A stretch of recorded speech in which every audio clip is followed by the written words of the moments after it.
okay and dear salad apply.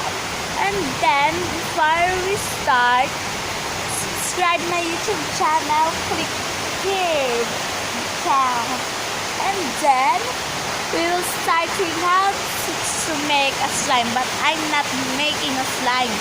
I tell you how to make a slime. First, you need a bowl,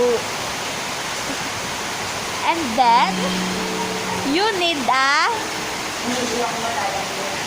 glue, and then add the glue in the bowl, and then you need a power gel, and then add the power gel in the glue, and then mix it,